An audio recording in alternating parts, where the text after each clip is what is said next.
हे सर्व जे विरोधक आहेत त्यांच्या पोटदुखी उठलेली आहे, पोटसूळ उठलेला आहे आणि या पोटदुखी द्वेषाने पछाडलेले आहेत. या द्वेषामध्ये ते काय बोलतात तेही त्यांना कळत नाही. महादजी शिंदे यांचा अपमान केलाय, एका महापराक्रमी योद्ध्याचा अपमान केलाय. त्याचबरोबर या ठिकाणी साहित्यिकांना देखील दलाल म्हटलंय.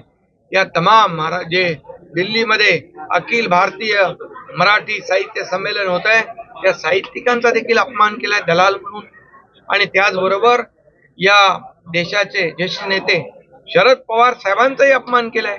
राजकारणा पलीकडेही जाऊन काही नाती जपायची असतात, संबंध जोडायचे असतात, हे पवार साहेबांनी दाखवून दिलं.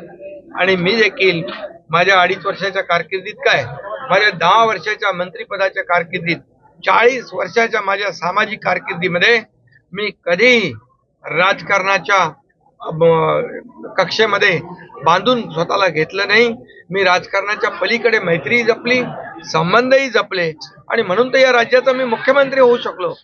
आणि म्हणून जे आज आरोप करतायत, जे दोष देत आहेत, जे लोकांचा अपमान करतायत, या सर्व लोकांना या महाराष्ट्रातली जनता धडा शिकवेल.